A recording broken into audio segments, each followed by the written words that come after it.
Dividend decision. दोस्तों, dividend decision is the third decision of financial management.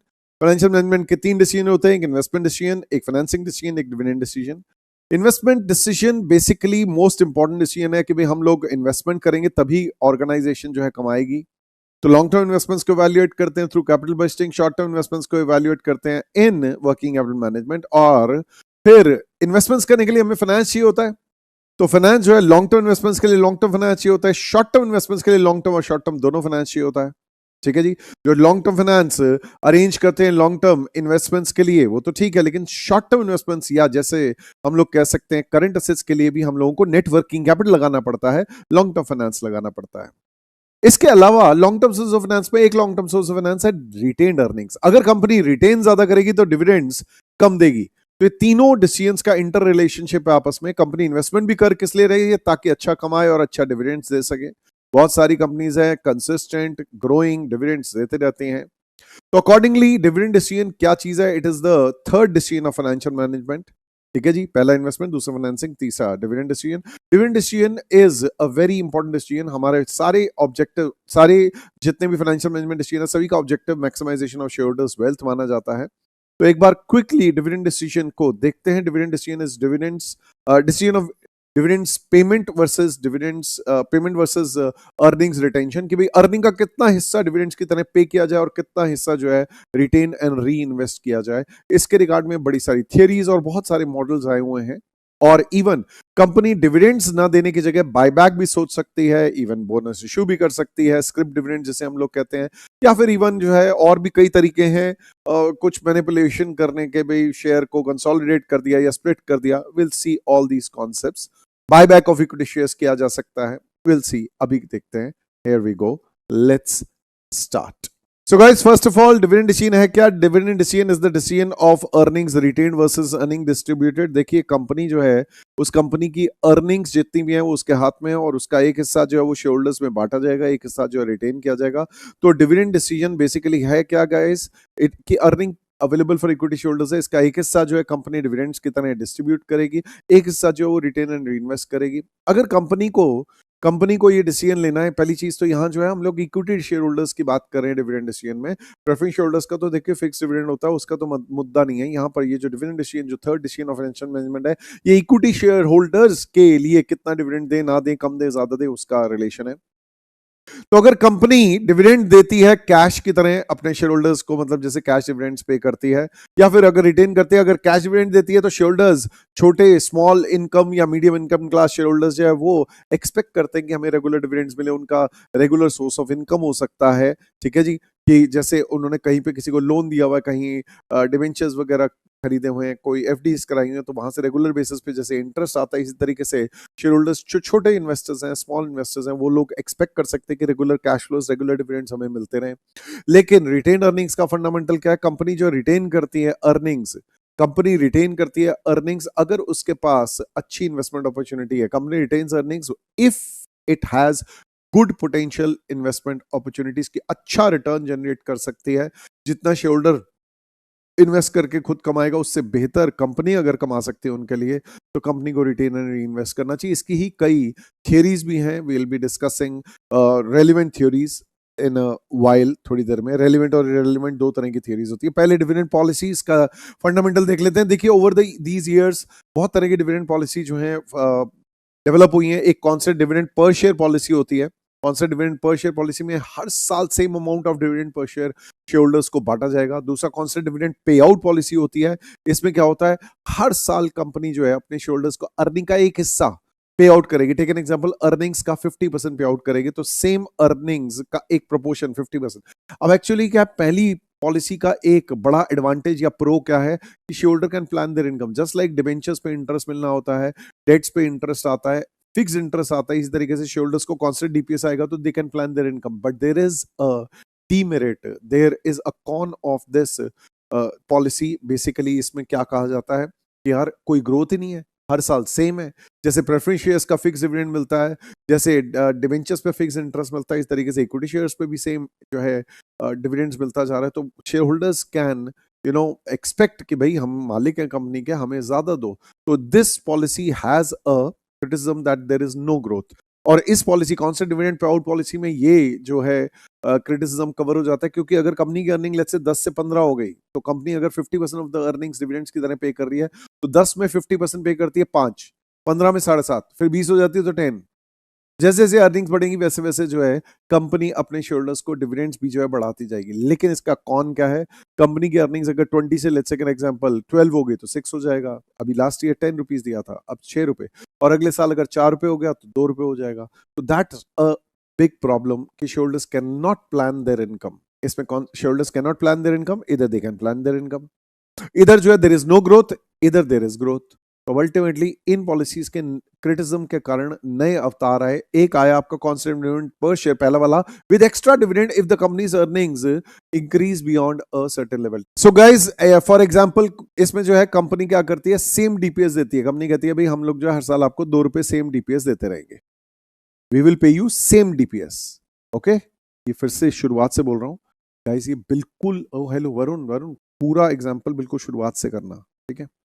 So guys this is a new avatar of constant dividend per share policy. इसमें जो उसका criticism था कि वो growth नहीं देता, इसमें ग्रोथ दी जा रही है। टेक एन एग्जांपल, कंपनी कहती है हमने जो है कॉन्स्टेंट डीपीएस देना है 2 रुपए, लेकिन कंपनी की अर्निंग अगर 10 रुपए से ज्यादा हो जाएगी, तो जितनी अर्निंग ज्यादा हो जाएगी उसका let's take an example 50% extra dividend देंगे। तो लेट्स से अगर कंपनी की अर्निंग 5 रुपए है 2 रुपए देंगे, 8 है 2 रुपए देंगे, 10 है 2 देंगे, 15 है तो 2 रुपए प्लस 10 से ऊपर कितना है 5, उस 5 का 50% देंगे, दैट इज 2.5 रुपए और एडिशनल देंगे। 2 रुपए प्लस 2.5 रुपए 4.5 देंगे।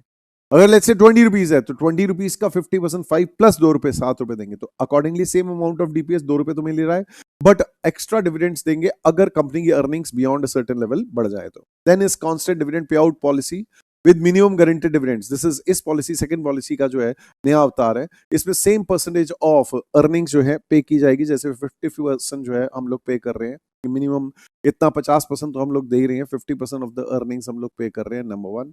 नंबर टू, इस 50% ऑफ द अर्निंग्स के साथ में जो है, इस 50% ऑफ द अर्निंग्स के साथ हमने गारंटी कर दिया यार इन एनी केस तुम्हें कभी भी हम 5 में से कम नहीं देंगे। टेक एन एग्जांपल, अगर कंपनी की अर्निंग है 20 रुपए, हम 10 देंगे, 25 12.5 देंगे, 50 25 रुपए देंगे। कंपनी की अर्निंग है 8 रुपए, 50% होता है 4, नहीं हम 5 रुपए जरूर देंगे, मिनिमम गारंटेड डिविडेंड्स इतना कम से कम हमने देना है, 5 रुपए देना है। 2 रुपए अर्निंग है, हमने स्टिल 5 रुपए देना है। तो ऐसी पॉलिसी में ना, जब भी constant dividend per share policy होती है, इसमें भी डिविडेंड इक्वलाइजेशन रिजर्व नाम का एक रिजर्व क्रिएट किया जाता है। इस तरीके से constant dividend pay out with minimum guaranteed dividend जो होती है, इसमें भी जो है एक डिविडेंड इक्वलाइजेशन रिजर्व दिया जाता है कि भाई इतना तो हम लोगों को यार 5 रुपए के लायक तो हमें रखना ही है अपने पास। तो इसमें क्या है, अगर हम लोग बात करें तो ये जो पॉलिसीज हैं, इसमें पॉलिसी में और इसमें पॉलिसी में क्या हो गया, देखो फर्स्ट पॉलिसी में there is the shareholders can plan their income but there is no growth. Now इस पॉलिसी में there is a growth in case company की अर्निंग्स बढ़ जाती है तो shareholders can plan their income to the extent of constant DPS but growth मिलेगी अगर company की अच्छी अर्निंग्स होगी। यहाँ shareholders की जो है cannot plan their income, अगर लेट्स से कंपनी को लॉस हो जाए, वो कुछ नहीं पे करती, नेगेटिव तो नहीं मांगती उनसे, ये तो नहीं कहती कि 2 रुपए नुकसान है लाओ 1 रुपया तुम दे दो, ऐसा तो नहीं होता। लेकिन अगर लेट्स से 5 रुपए आया तो 2.5, 10 आया तो 5, ऐसे कर करके जो है कांस्टेंट डिविडेंड पे आउट में वॉलेटाइल अर्निंग होती है, shareholders can not plan their income. तो अब यहाँ क्या है, constant dividend pay out with minimum guaranteed dividend, 5 रुपए तो भाई मिलेगा ही मिलेगा, 5 से कम तो मिलेगा ही नहीं। तो shareholders can plan their income and साथ में अगर कंपनी की अर्निंग्स अच्छी होगी तो उनको ग्रोथ मिलेगी।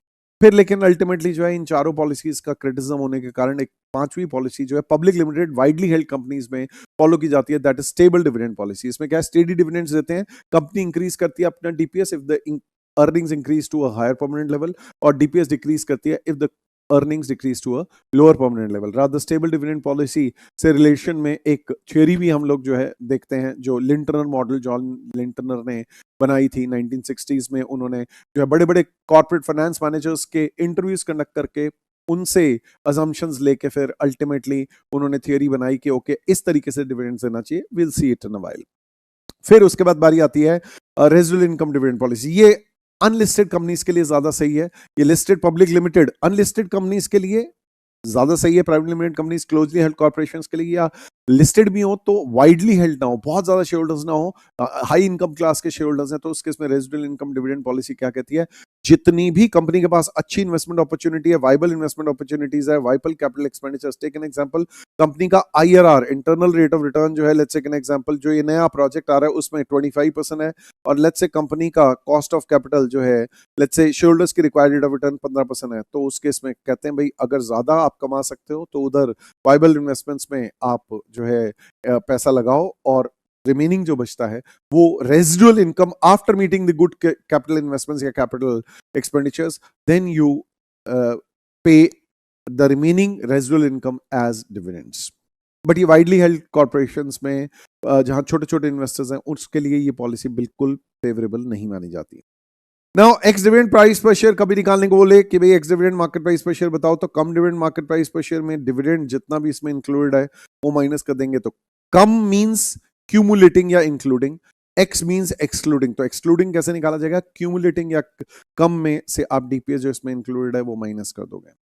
फिर गाइस अभी मैं आपको बता ही रहा था जैसे रेजिडुअल इनकम डिविडेंड पॉलिसी में भी यही होता है कि भाई अगर आपके पास प्रोजेक्ट्स में आईआरआर जो है उसका कॉस्ट ऑफ कैपिटल से ज्यादा है 25%, या इवन मैं तो कहता हूं यार टेक एन एग्जांपल 25% है और रिक्वायर्ड रेट ऑफ रिटर्न 15% है तो भी एक्सेप्ट कर लो, और इवन अगर 15% रिक्वायर्ड रेट ऑफ रिटर्न है और 15% ही इक्वल टू भी आ रहा है, more than as well as equal to, तब भी जो है आप इसे इन्वेस्ट कर सकते हो। तो एनपीवी अगर पॉजिटिव है तो भी, जीरो है तो भी, जीरो है means you are getting your required rate of return, so if NPV is more than equal to zero, accept the proposals. If IRR is more than equal to cost of capital, accept the proposal. तो company के पास अगर financially viable projects हैं तो उसको वो पैसे को invest करना चाहिए, उन्हें डिस्ट्रीब्यूट करने की जगह जो है शेयर होल्डर्स को डिविडेंड्स अगर बांटते हैं तो शेयर होल्डर को जो है उस पे ज्यादा टैक्स लगता है। हमारे देश में भी इंटरनेशनली भी जो है dividends are taxable as income from other sources जैसे हमारे देश में, और नॉर्मल इनकम टैक्स लगता है। और कैपिटल गेन्स पे जो है अगर कंपनी रिटेन करेगी, रीइन्वेस्ट करेगी, उससे वैल्यू ग्रो करेगी,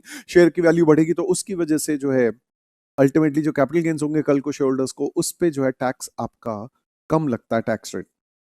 तो कंपनी को जो है रिटेन करनी चाहिए अगर if they have got good investment opportunities, make these investments, इसको इंटरनली जनरेटेड फंड्स या रिटेन अर्निंग से जो है एक्सप्लॉइट करो इन्वेस्टमेंट अपॉर्चुनिटीज, और इक्विटी शेयर होल्डर्स की रिटर्न या वेल्थ जो है मैक्सिमाइज करो इस हिसाब से।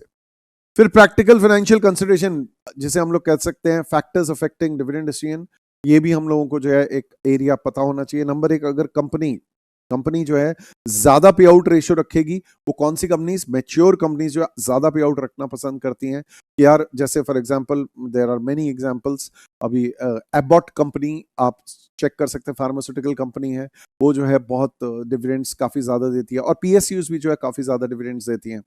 ग्रोथ कंपनीज के पास गुड इन्वेस्टमेंट अपॉर्चुनिटीज होती हैं तो वो कम डिविडेंड्स पे आउट करती हैं एज द केस में भी।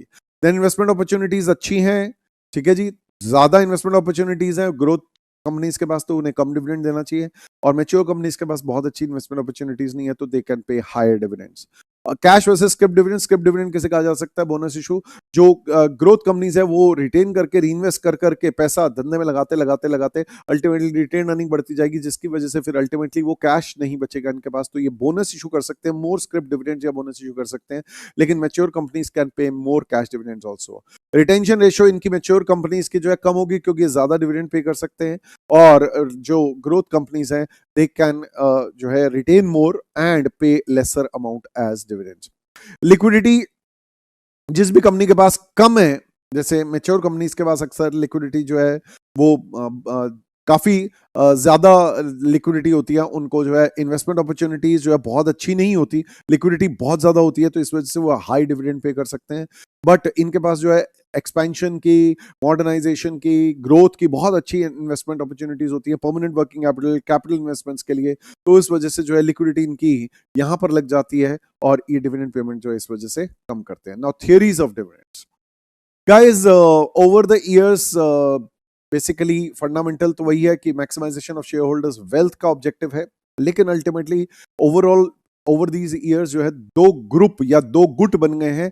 एक गुट कहता है, एक ग्रुप कहता है कि भाई the dividend disbursement is relevant for affecting the wealth of the share holders, और एक ग्रुप ये कहता है, या बेसिकली तो मोदी गिलानी मिलर ने ही ये वाली चीज बोली थी, Modigliani, Franco Modigliani and Merton Miller, इन्होंने मिलकर कैपिटल स्ट्रक्चर में भी थ्योरी दी एज वेल एज डिविडेंड में भी थ्योरी दी कि भाई इररिलेवेंट थ्योरी कि भाई नहीं, डिविडेंड डिसबर्समेंट कम करो ज्यादा करो जो मर्जी करो, the wealth is going to be the same share holders की वेल्थ जो है, वैल्यू जो है वो सेम ही रहेगी, उससे कोई फर्क नहीं पड़ता। आप डिविडेंड दो ना दो, कम दो ज्यादा दो, कोई फर्क नहीं पड़ता।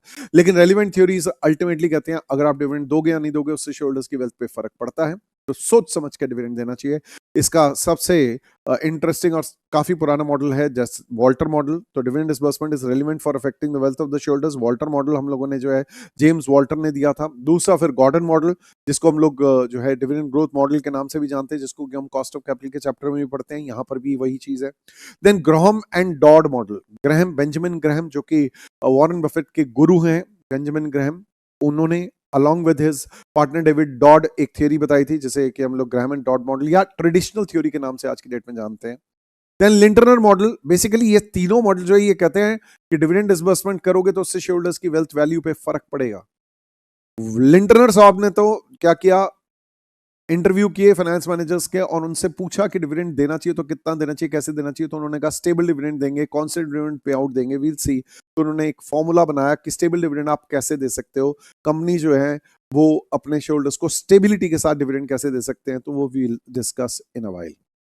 Then Modigliani Miller theory irrelevant theory है। बेसिकली इसमें क्या है, इन्होंने कहा dividend disbursement is irrelevant for affecting the wealth of the share holders. Modigliani Miller hypothesis, more or less जितने असम्पशन जैसे आपने कैपिटल स्ट्रक्चर थ्योरीज में पढ़े हो, ये भी यहाँ पर भी जो है वैसे ही असम्पशंस हैं। No taxation, no transaction cost, no flotation cost, ठीक है जी। और जो है investors are rational, want to maximise their personal gains. Companies जो है बोरो और इन्वेस्ट कर सकते, इन्वेस्टर्स जो है बोरो कर सकते हैं, इन्वेस्ट कर सकते हैं रिस्क रेट ऑफ इंटरेस्ट पे, and so on and so forth. Then Franco Modigliani and Merton Miller, इन्होंने ये थियरी दी थी कि भाई डिविडेंड डिसबर्समेंट से जो है wealth of the share holders पे कोई फर्क नहीं पड़ता। एक एक करके इन मॉडल्स को डिस्कस करते हैं। पहला वॉल्टर मॉडल। वॉल्टर साहब ने कहा भाई शेयर होल्डर्स जो हैं, शेयर होल्डर्स को जो है आपको अगर शेयर की वैल्यू निकालनी है, अल्टीमेटली ये पहले तीनों मॉडल जो है प्राइस पे क्या इंपैक्ट पड़ रहा है, शेयर के प्राइस पे क्या इंपैक्ट पड़ रहा है वो बता रहे हैं। सिमिलरली मोदिगिलानी मिलर भी जो है प्राइस पे क्या इंपैक्ट पड़ रहा है वो बता रहे हैं। P0 से P1 क्या हो जाएगा ये बता रहे हैं। ये P0 पे क्या इंपैक्ट पड़ रहा है, डिविडेंड देंगे नहीं देंगे, कम देंगे ज्यादा देंगे, तीनों के तीनों मॉडल इस बारे में बात कर रहे हैं। और लिंटनर मॉडल ये बताते हैं कि साल के एंड पे कितना डिविडेंड देना चाहिए। एनी हाउ, तो गॉर्डन सबसे पहले वॉल्टर मॉडल की बात करते हैं। तो वॉल्टर साहब ने अपने मॉडल में 3 असम्पशंस दिए थे। फर्म की इनफाइनाइट लाइफ है, परपेचुअल सक्सेशन है, और फिर उसके बाद जो है कंपनी या फर्म जो है उसके पास सिर्फ और सिर्फ रिटेन अर्निंग्स ही है available for investments, making new investments, और फिर इनका बिजनेस जो है कांस्टेंट रहता है। Hence R and K, R means return on equity, और के जो है that is equity capitalisation rate या इक्विटी शेयर होल्डर्स की एक्सपेक्टेशन, वो कांस्टेंट रहेंगे। तो इस केस में शेयर की वैल्यू कैसे निकालते हैं गाइस, शेयर की वैल्यू ऐसे निकालते हैं P0 is equal to D, एक तो capitalise value of dividends D plus K. तो इन्होंने बोला वॉल्टर साहब ने कि भाई द शेयर की value is capitalise value of dividends plus capitalise value of true value of retain earning. Retain earning क्या होगी, ई माइनस डी। डी होता है डिविडेंड पर शेयर, जो भी डिविडेंड साल के एंड पे देना है, और ई इज अर्निंग, जितना भी साल के एंड पे जो भी अर्निंग एक्सपेक्टेड है उसमें जितना डिविडेंड दे देंगे वो रिटेन अर्निंग हो गया। अब इसको इन्वेस्ट करेगी, ई माइनस डी को कंपनी आर पे इन्वेस्ट करेगी, शेयर होल्डर अपने हिसाब से इस true value of retain earning, ये जो न्यूमरेटर आया this is true value of retain earning, इसकी कैपिटलाइज वैल्यू। अब इन दोनों को कंबाइन कर देंगे तो ये वैल्यू आ जाएगी डी प्लस आर अपॉन के इंटू ई माइनस डी होल अपॉन के। This is true value of retained earning, this is dividends. So what is, as per Walter Saab, what is the value of share? It is the capitalized value of dividends and capitalized value of true worth of retained earning.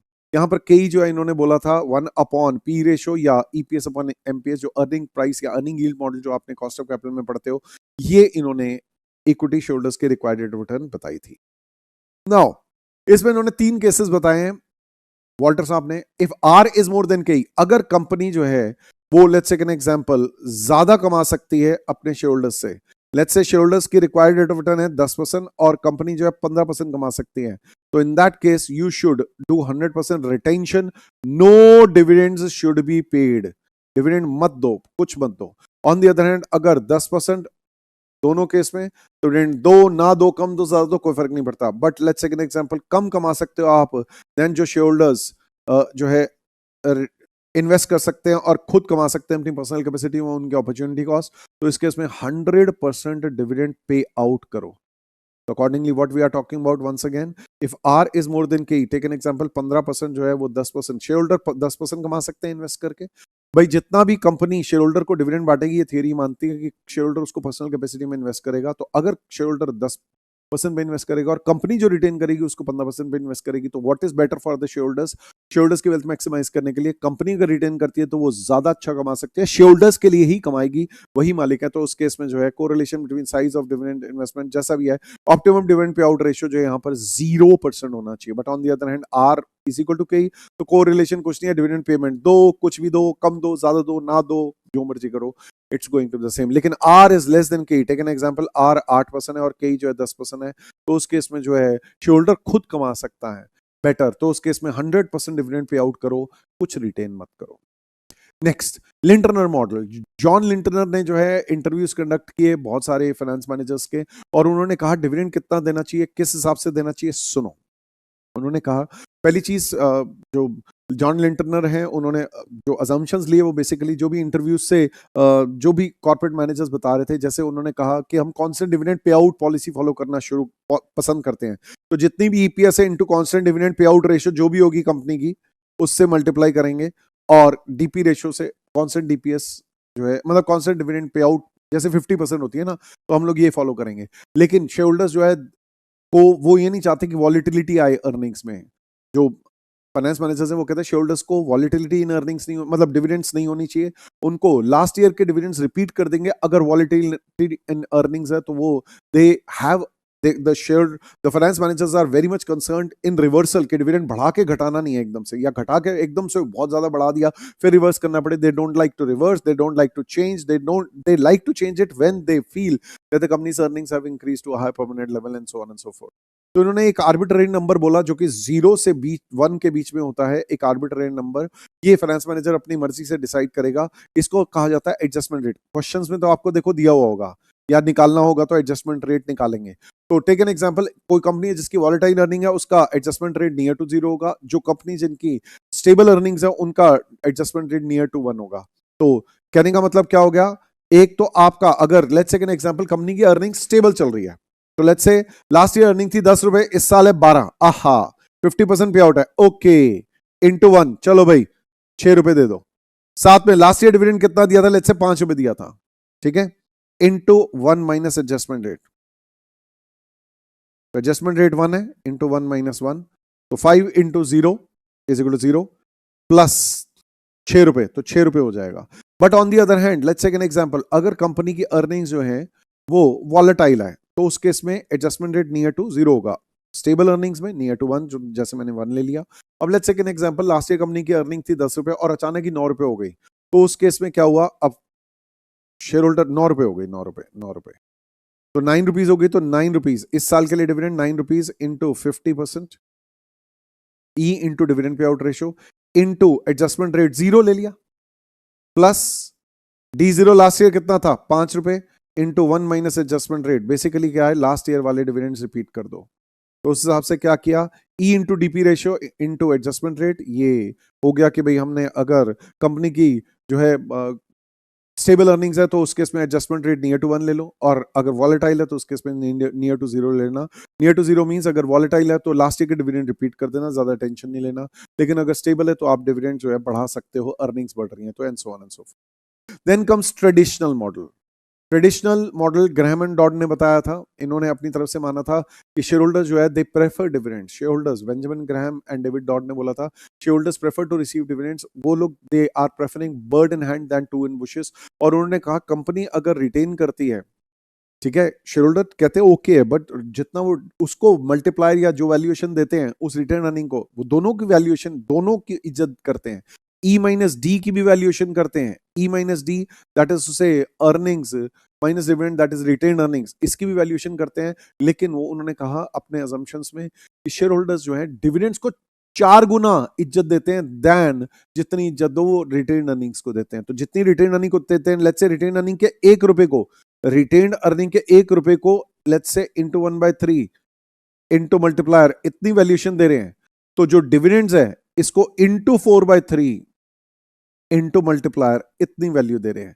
तो ये retain earning क्या होता है, ई minus D, ई minus D, ठीक है ना जी। Earnings minus dividends. तो जब इसको पूरे को सॉल्व करते तो हमारा अल्टीमेटली मल्टीप्लायर एम, जैसे पी रेशो होता है ना, दिस इज मल्टीप्लायर, मल्टीप्लायर और पी रेशो डिफरेंट होता है। वो पी रेशो जो है मार्केट प्राइस अपॉन ईपीएस होता है, ये मल्टीप्लायर जो है इसकी हेल्प से निकलता है, ट्रेडिशनल थ्योरी की हेल्प से। तो जितना भी डिविडेंड है plus earnings by 3 into multiplier is equal to price, जो भी P0 है आपका वैसे निकल सकता है। तो जितना ज्यादा कंपनी डिविडेंड देगी उतना शेयर का वैल्यू बढ़ेगा as per this model. The fundamental was this.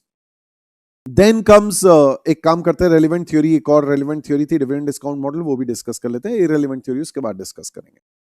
तो इररिलेवेंट थ्योरी से पहले रेलिवेंट थ्योरी में देखो, जो मायरन गॉर्डन है उन्होंने जैसे बोला, उनके बताने से पहले भी जीरो ग्रोथ मॉडल में भाई शेयर की वैल्यू जैसे आपने कॉस्ट ऑफ कैपिटल में भी पढ़ते हो, डी अपॉन के, इफ जीरो जो है ग्रोथ हो तो उस केस में डी जो भी है डिविडेंड्स हर साल सेम रहेगा। DPS last year D0 D1 every year dividends is going to be the same divide by KE। लेकिन अगर ग्रोथ कांस्टेंट ग्रोथ है तो D1 upon KE minus G करके जो है आप निकाल सकते हो। D1 कैसे निकालते हो आपको पता है, E इंटू 1 माइनस बी या D0 इंटू 1 प्लस जी। E इंटू 1 माइनस बी ऐसे भी कर सकते हो, या D0 इंटू 1 प्लस जी ऐसे भी कर सकते हो। और G जो है निकाल सकते हो B into R, that is B is retention ratio, R means ROE, इस तरीके से भी निकाल सकते हो। तो D1 upon KE minus G इस तरीके से निकाला जा सकता है। अच्छा, तो 3 केस थे। तीसरा क्या था, अगर कंपनी के अर्निंग्स जो है वो कांस्टेंट नहीं है, कंपनी की जो है पास बहुत अच्छी इन्वेस्टमेंट अपॉर्चुनिटीज है, अभी इस टाइम पे ग्रोथ जो है वो अर्निंग्स, तो यार ये मैंने सेंटेंस फिर से बोल रहा हूं, थर्ड केस वाला ना, फिर से बोल रहा हूं। और थर्ड केस जो है guys is variable growth model. Variable growth model में क्या होता है, शेयर की इंट्रिंसिक वैल्यू, स्टॉक की intrinsic value is present value of dividends during abnormal growth period, during abnormal growth period, plus present value of market price of share, ठीक है जी, at end of abnormal growth period। इस तरीके से जो आप इसको calculate कर सकते हो। तो ये variable growth model, intrinsic value of P0 is equal to present value of dividend receivable during abnormal growth period plus present value of market price at the end of abnormal growth period। तो ये basically intrinsic value कैसे निकल रही है, sum of present value of future cash flows, जो भी present value of dividends plus present value of sale price या जो भी market price at the end. Once again constant growth, zero growth में D upon K, constant growth में D1 upon के minus जी, D1 को E minus 1 minus B कह सकते हो। E is earnings per share, जो एक्सपेक्टेड अर्निंग पर शेयर है, और B इज रिटेंशन रेशियो, तो 1 minus B is nothing but dividend पे आउट रेशियो। तो E इंटू डिविडेंड पे आउट रेशियो, ये D1 हो गया, अपॉन के माइनस जी को आप B into R, that is retention ratio into ROE करके भी निकाल सकते हो, या फिर D0 इंटू 1 प्लस जी ऐसे भी करके निकाल सकते हो। फिर इसके बाद जो है यहाँ भी इनके कंक्लूजन्स थे कि भाई अगर आपके पास ग्रोथ अपॉर्चुनिटीज अच्छी है, R मोर देन के है, तो जितना कम से कम डिविडेंड दोगे उतना अच्छा है। The dividend should be as low as possible. Constant है, R is equal to K है, तो उस केस में दो ना दो, कम दो ज्यादा दो, सभी में शेयर की valuation will be the same. अगर डिक्लाइनिंग है, अगर R लेस देन के है, तो उस केस में जितना ज्यादा दो मत रिटेन करो, बिकॉज शेयर होल्डर्स जो है बेटर कमा सकते हैं, ठीक है जी। आप जो है उतना नहीं कमा पा रहे हो, तो बेटर है कि 100% पे आउट कर दो। नेक्स्ट, अब बढ़ते हैं आगे। Then comes irrelevant theory, Modigliani की थ्योरी। मोदीगलानी मिलर ने अपनी थ्योरी में बोला कि भाई शेयर होल्डर्स की वैल्यू जो है वो कैसे निकाल सकते हो, P1 ऐसे निकाल सकते हो, P0 इंटू 1 प्लस के माइनस डी, या D1 जैसे भी है। Take an example, let's say आज एक शेयर की वैल्यू है 500 रुपीज, शेयर होल्डर्स की रिक्वायर्ड रेट ऑफ रिटर्न है 15%। इसका मतलब क्या है, वो चाहते हैं कि हमारे शेयर आज 500 रुपए, एक साल बाद 115% इसका हो जाए, 575 हो जाए। Let's say example, company dividend 0 देती है, तो इस शेयर की वैल्यू 575 होनी चाहिए। और अगर कंपनी जो है, let's say example 50 rupees dividend दे देती है, 500 into 1.15, 5.75, 575 minus 50 is equal to 525 share की वैल्यू होनी चाहिए। तो इन्होंने अपनी थ्योरी में यही बोला कि भाई अगर आप 0 डिविडेंड दोगे, 575 की वैल्यू टोटल मिला के जो है 575 हुआ, 50 रुपए डिविडेंड दोगे 525 की वैल्यू, तो भी 575 की वैल्यू होगी।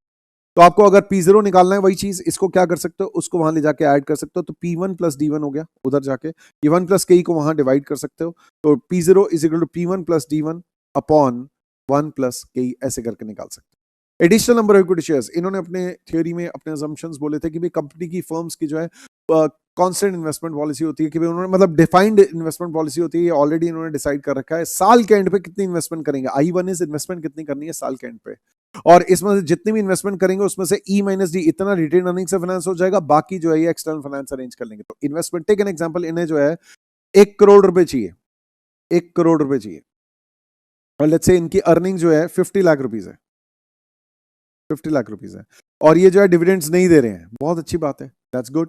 तो उस केस में शेयर की वैल्यू क्या, 575 डिवाइड बाय 575, ये नंबर ऑफ इक्विटी शेयर्स आ जाएंगे अगर डिविडेंड्स नहीं दिए तो। अगर डिविडेंड्स दिए तो क्या हो जाएगा, 1 करोड़ रुपए में से भाई 50 लाख रुपए में से, टेक एन एग्जांपल, इन्होंने अगर 50 रुपए पर शेयर डिविडेंड दिया एंड लेट्स से इनके जो है लेट्स से 50,000 शेयर्स हैं, तो 50,000 इंटू 50 रुपए 25 लाख दे दिया, तो 75 लाख एक्सटर्नल फाइनेंस चाहिए होगा। इतना एडिशनल एक्सटर्नल फाइनेंस ये जो है साल के एंड पे 525 शेयर की वैल्यू होगी। इफ डिविडेंड्स आर पेड तो 525 वैल्यू थी, इफ नॉट पेड तो 575 की वैल्यू थी। ये आप जो additional number of equity shares at the end of year 1 निकाल सकते हैं। फिर केई कैसे निकाल सकते हो, ईपीएस अपॉन एमपीएस करके या 1/P रेशियो करके निकाला जा सकता है। Then market capitalisation of equity shares कैसे निकाला जा सकता है, number of equity shares into market price per share, इस तरीके से निकाला जा सकता है। देन हो सकता है जैसे आप निकाल रहे थे ना, P0 is equal to D1 plus P1 into 1/K। अगर टेक एन एग्जाम्पल, इसको आप into number of equity shares upon number of equity shares करना चाहो तो ऐसे भी कर सकते हो। सिंपल सी बात है, आप क्या कर सकते हो, number of equity shares into P1, number of equity shares into D1 upon 1 plus K। यही वाली चीज आ गई। आप ये देखो ना, मैंने क्या किया, दिस मल्टीप्लाइड बाय n, तो n into D1 n into P1 upon 1 plus K into n, as the case पे भी इस तरीके से आप इसको कैलकुलेट कर सकते हो। ये n को मैं वहां ले गया, ये n यहाँ वाला n जो है ये वहां चला गया, n into PO is equal to ये आ गया। अब n इंटू पीओ की अगर वैल्यूएशन करें तो हम लोग क्या कह सकते हैं, वैल्यू ऑफ इक्विटी आज VE value of equity today zero period पे, n into PO number of equity shares जो अभी साल के बिगिनिंग में है इंटू पीओ, तो ये n इंटू P1 ये अभी देखा था हमने, n इंटू D1 ये अभी हमने देखा था, और जितने भी साल में shares change in shares into P1 minus change into shares, ये अपने आप में ये दोनों कैंसिल हो जाएंगे। If you see they will cancel out each other. मतलब ये डेरिवेशन करा रहा हूं मैं, ये सारी यहाँ डेरिवेशन दी हुई है आपको, ठीक है। ये अपने आप में अगर पॉजिटिव नेगेटिव को काटोगे तो ये कट जाएगा एज द केस में भी, but still any how divide by 1 plus K। और फिर क्या आपको चेंज इन n, आपको कितने नए इक्विटी शेयर्स, अभी अभी तो बताया था I1 इंटू जो भी आपने साल के एंड पे जितना भी आपने डिविडेंड्स दे देना है, n number of equity shares into D1 पर शेयर E, ठीक है जी। इतना आपने जो है इंटरनली जनरेटेड फंड्स या रिटेन अर्निंग्स से अरेंज हो जाएगा, ई माइनस जितना भी डिविडेंड दोगे, ठीक है। तो इन्वेस्टमेंट्स में से इतना रिटेन अर्निंग्स से अरेंज हो जाएगा, तो एक्सटर्नल फाइनेंस कितना होगा, external funds divide by P1, ये आपके shares delta n into P1 आ जाएगा। तो P1 को मैं वहां ले जाता हूं, तो delta n into P1 is equal to ये वैल्यू आ गई I माइनस ये जो न्यूमरेटर है इसको मैं वहां ले गया ना कुपचे में, I minus E into n into D1। तो ये जो वैल्यू थी, ये जो यहाँ वैल्यू थी डेल्टा n इंटू P1, उसकी जगह पे मैं इसको रिप्लेस कर देता हूं, this I am replacing this, इसकी जगह पे मैं ये वाली चीज ले आया इंस्टेड ऑफ दिस। तो जैसे आपको याद होगा, ये अभी अभी हम लोगों ने प्लस और माइनस दोनों किया था, तो ये माइनस वाला मैंने ऐसे उड़ा दिया, तो ये n इंटू P1 ये वही वाला है ऊपर वाला, n into P1, n into D1 यही वाला है ये, और ये plus delta n into P1 ये वही वाला है, और ये माइनस ये n into delta n into P1 जो है की वैल्यू मैंने यहां पर लिख दी। अल्टीमेटली मैं इसको पूरे को सॉल्व करता हूं, तो n इंटू P0 जो मेरा चल रहा था अभी तक, उसका हिसाब किताब क्या आ गया, ये आ गया, इसमें n कॉमन ले लूंगा, डेल्टा n कॉमन ले लूंगा, into P1 minus I1 plus E divide by 1 plus K। It's nothing, ये मैंने डिराइव करके दिखाया, टाइम पास नहीं करते, समझो मेरी बात। भाई देखो मेरी बात सुनो ना, अभी तक आप क्या कह रहे थे, P0 इज इक्वल टू, अभी जैसे पहले मैं P1 बताता हूं, P1 is equal to P0 into 1 plus K minus D1, ऐसे था। इसको फिर वहां ले गया, तो P0 is equal to P1 plus D1 upon 1 plus K, है ना। अब this multiplied by n multiplied by n, इसको वहां ले जाता हूं, तो ultimately n into P0 is equal to P1 plus D1 into n हो जाता है ना, ऐसा था।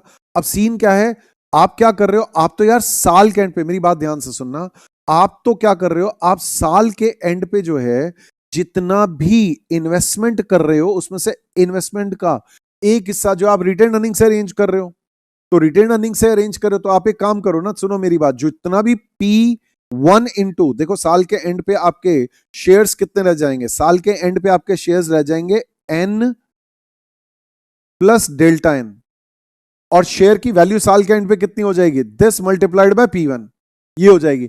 लेकिन इसमें इस साल की इन्वेस्टमेंट्स भी आ चुकी है और अर्निंग का इंपैक्ट भी आ चुका है, तो ये एन जितने भी साल के बिगिनिंग में शेयर्स थे plus delta N into P1, इसमें से अगर आप इस साल जितनी भी इन्वेस्टमेंट्स कर रहे हो वो हटा दो और जितनी भी अर्निंग्स है वो ऐड कर दो, तो ये जो है इसको डिवाइड बाय 1 प्लस के अगर आप कर दोगे तो ये आपके अगेन वही वाली चीज जो आ जाएगी एज द केस में भी। तो ये N into plus delta N, ये साल के एंड पे नंबर ऑफ इक्विटी शेयर्स है, इनटू P1, ये साल के एंड की वैल्यू है। लेकिन साल के एंड की वैल्यू जो है ये इन्वेस्टमेंट करने के बाद की है, तो इसमें से इन्वेस्टमेंट साल के एंड पे जितनी इन्वेस्टमेंट कर रहे हो वो हटाओ और इसमें जो इस साल की अर्निंग है वो ऐड कर दो, डिवाइड बाय 1 प्लस के, वो वही वाली चीज जो आपकी ये थी और ये थी, ये सेम ही आपका एंड रिजल्ट आ जाएगा एज द केस पे भी।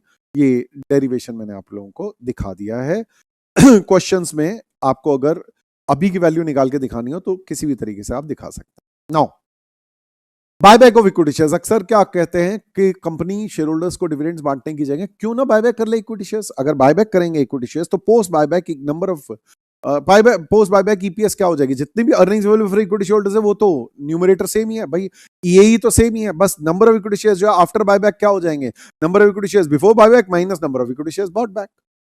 तो जितने भी साल के बायबैक से पहले शेयर्स थे माइनस जितने भी शेयर्स बॉट बैक हैं वो हटा दोगे, तो ईएई तो न्यूमरेटर वही है, डिवाइड बाय जितने भी number of equity shares before buyback minus buyback के शेयर्स, तो ये आपका पोस्ट बायबैक ईपीएस आ जाएगा। इस पोस्ट बायबैक ईपीएस को आप पोस्ट बायबैक एमपीएस कैसे निकाल सकते हो, इसको पोस्ट बायबैक पी रेशियो से मल्टीप्लाई कर दो, post buyback P ratio into post buyback EPS will be equal to post buyback MPS. Now total amount कितना रिक्वायर्ड होगा बायबैक के लिए, number of equity shares to be bought back into buyback price per share. ठीक है जी, buyback का price हम लोगों को अगर दिया हुआ है ग्रेट, नहीं तो कभी कभी किसी सवाल में निकालना भी पड़ सकता है, तो एक्स या एन या पी जैसा भी कुछ कैलकुलेट कर सकते हैं हम लोग। मार्केट कैपिटलाइजेशन आफ्टर बायबैक क्या होगी, जो भी पोस्ट बायबैक एमपीएस अभी हम लोगों ने ये निकाली है, पोस्ट बायबैक एमपीएस ये रही, दिस मल्टीप्लाइड बाय जितने भी हमारे number of equity shares post buyback थे, ये अभी हम लोगों ने total number of equity shares after buyback थे ये निकाले थे, ये number of equity shares before buyback minus bought back shares, तो original shares minus number of equity shares bought back, this multiplied by post buyback MPS. Number of equity shares to be bought back कितना आ जाएगा, कैसे आ जाएगा, amount to be used to buy back equity shares divide by buyback price per share। तो ये इस तरीके से आप इसको अगर निकालना चाहें कि भाई कितना पैसा लगाने वाले हो भाई बायबैक पे, 1 करोड़ रुपए, एक शेयर कितने का बायबैक करने वाले हो भाई साहब, 1000 रुपए का। ओके तो ठीक है जी, एक काम करो 10,000 शेयर्स बायबैक कर लो, thank you. Then stock split और फिर रिवर्स स्प्लिट जिसे कंसोलिडेशन भी कहते हैं। स्टॉक स्प्लिट समझते हैं, हो सकता है कि एक शेयर को तोड़ दिया जाए कहीं में, टेक एन एग्जांपल मैं बोलता हूं, एक शेयर को 4 शेयर में तोड़ दिया, अभी एक शेयर की value let's say an example is 100 rupees, ये फेस वैल्यू है, पार वैल्यू है, ठीक है, उसको अगर 4 में तोड़ दिया तो ये आपके पोस्ट स्प्लिट एक शेयर की पार वैल्यू हो जाएगी 25 रुपए। ठीक है जी, देन आपके already existing number of equity shares कितने थे, let's say an example 1 lakh shares थे, अब आपने एक शेयर को 4 में तोड़ दिया तो आपके कितने शेयर्स रह जाएंगे, 4 लाख शेयर्स हो जाएंगे। अच्छा बायबैक्स मतलब ये स्प्लिट से पहले आपके एक शेयर की value let's say an example 500 रुपए थी, मार्केट प्राइस 500, 100 रुपए की फेस वैल्यू का शेयर 500 रुपए का था, तो अब थियोरेटिकली अब जो है 500 रुपए 4 शेयर्स की वैल्यू, तो एक शेयर की वैल्यू जो है 125 हो जानी चाहिए। नेक्स्ट फिर रिवर्स स्प्लिट या कंसोलिडेशन भी हम लोग इसे कह सकते हैं। Take an example, par value before reverse split let's say an example अभी मैं बोलता हूं 25 रुपए था एक शेयर, अब इनको एक 4 शेयर को एक शेयर कन्वर्ट कर रहे हैं, तो रिवर्स स्प्लिट रेशियो जो है, टेक एन एग्जांपल हम लोग यही कह रहे हैं कि भाई 4 शेयर्स को तोड़ मतलब जो है मर्ज करके एक शेयर बना रहे हैं, तो ये हमने जो है 100 रुपए की रिवर्स स्प्लिट के बाद पार वैल्यू निकाल दिया, अभी 25 रुपए का था, अब 4 को एक बना दिया, ऐसे किया। Old number of equity shares let's say an example 4 lakh थे, अब आपने रिवर्स स्प्लिट किया, इनको 4 शेयर को एक शेयर बनाया, तो अब आपके रिवर्स स्प्लिट या कंसोलिडेशन के बाद 1 लाख शेयर रह जाएंगे। और एमपीएस जो है अभी आपका एक शेयर का let's say an example before reverse split जो है वो 125 था, अब 4 शेयर्स को कंबाइन करके कंसोलिडेट कर दिया है, तो ये 500 रुपए का जो है शेयर प्राइस हो जाना चाहिए इस हिसाब से, revise MPS after reverse split. Next concept आता है बोनस इशू। बोनस इशू या बोनस शेयर हम लोग कैसे इशू कर सकते हैं, सिंपल सी बात है, डिविडेंड्स ना देने की जगह हम लोग जो है कैपिटलाइज कर देंगे जो अर्निंग्स है उसको, उसके लिए में एक हम एंट्री क्या करेंगे, रिजर्व्स जो भी है to bonus issue general reserve या security premium, whatever as the case में, to bonus issue to equity share capital. तो number of equity shares, take an example, let's take an example, हम कह रहे हैं 1 bonus share for every 2 shares held अगर करना है. 1 lakh shares let's take an example इनके पास पहले थे, तो 1 फॉर एवरी 2 शेयर्स हेल्ड करना है, तो इसका मतलब क्या हो गया, 50,000 बोनस शेयर्स इशू करने हैं. ये number of bonus shares to be issued existing share holders को. 1 लाख शेयर्स को 1 फॉर एवरी 2 करना है, तो 2 शेयर को के अगेंस्ट 1, तो 1 लाख के अगेंस्ट 50,000. अभी market capitalization, take an example, इन 1 लाख शेयर्स की value, let's take an example, इन 1 लाख शेयर्स की वैल्यू जो है, लेट्स से 500 रुपए के हिसाब से 5 करोड़ रुपए थी. 5 करोड़ रुपए, 5 करोड़. ये मैं फिर से बता देता हूं, 1 लाख रुपए, 1 लाख शेयर्स मल्टीप्लाइड बाय 500 रुपए, इतनी वैल्यू थी. अब जो है after bonus issue 1.5 lakh shares हो जाएंगे. Total number of equity shares after bonus कितना हो जाएगा, पुराने वाले 1 लाख प्लस 50,000 और, तो अब एक शेयर की वैल्यू जो है 5 crore divide by 1.5 lakh, that is 333.33 हो जाएगी. इस तरीके से आ जाएगा. ठीक है जी. नेक्स्ट, फिर बारी आती है आगे चेंज इन इक्विटी अकाउंट. भाई सिंपल सी बात है, आपका क्या है, 50,000 equity shares multiplied by, let's say एक शेयर की फेस वैल्यू 100 रुपए है, तो 50 लाख रुपए का जो है आपका इक्विटी शेयर कैपिटल बढ़ जाएगा. इतना इक्विटी शेयर कैपिटल बढ़ जाएगा और इतना ही रिजर्व सरप्लस रिड्यूस हो जाएगा. ठीक है जी. ये इक्विटी अकाउंट जो है आपका चेंज हो जाएगा. And that finishes off this chapter का discussion. I hope you are finding this easy and interesting. Very easy subject, very scoring subject. मेरी तरफ से तो आप लोगों को बेस्ट विशेस है. All the very very best of luck. बहुत अच्छे से करो पढ़ाई.